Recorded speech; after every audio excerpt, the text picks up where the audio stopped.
Rabbi Naphtali and Rebbetzin Pesha Carlebach, the parents of the late famed Rabbi Shlomo Carlebach, lived in Vienna. They had a Gentile maid, and Rebbetzin Pesha Carlebach noticed that various items seemed to be disappearing from the house. She also saw that when the maid left on Friday before Shabbat, she always carried a suitcase. One Friday, Rebbetzin Pesha asked the maid, "What is in the suitcase?" "Nothing," said the maid. "I must look," Pesha said. Inside there were items the maid had stolen from the house. Rebbetzin Pesha said to her softly, "You're only 17. If you're stealing now, what'll become of you? Once you start stealing, you won't be able to stop, and eventually you'll end up in prison. If you need something, don't steal. Ask me, and I'll give it to you." The maid, who was frightened at being caught, was very touched by Rebbetzin Pesha's mild reaction and gentle words. She became attached to her heart and soul and said, "I would die for you." 2 weeks after this happened, the Nazis entered Vienna.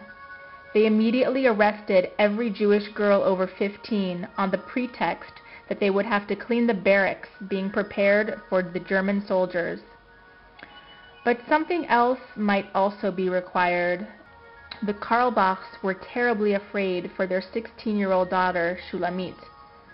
Their Gentile maid went to the Nazi officer in charge and said to him, "You don't have to arrest her. I'll go instead." The Nazi said to her, "You, an Aryan girl, are ready to go in the place of this Jew?" She said, "These Jews are good people." This maid was actually beautiful. He said to her, "If you go out with me tonight, I'll let her off.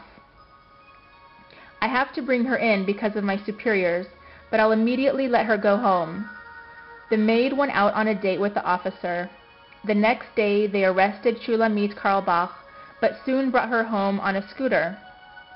The German officer then became a boyfriend of the maid. Some weeks later, he told the maid that they were going to arrest Rabbi Naphtali Carlebach in 2 days. They would almost certainly kill him because he was a rabbi. But their policy was that if they came to arrest someone and he was sick, they waited until he was well and then arrested him. So if the rabbi could manage to be sick, he would buy enough time to arrange a way to escape. Rabbi Naphtali asked his doctor for some kind of pill to make him sick, and the doctor complied. The next day, 15 German soldiers with guns drawn came to the Carlebach home, and when they went into the rabbi, they saw that he was in bed. He actually appeared very sick. "He is sick," the one in charge said. "We'll come back later." After that, the Carlebach family arranged an escape, all because of Rebbetzin Pesha's compassion, which had transformed the young Gentile maid. This story comes from Jewish Tales of Holy Women by Yitzchak Buxbaum.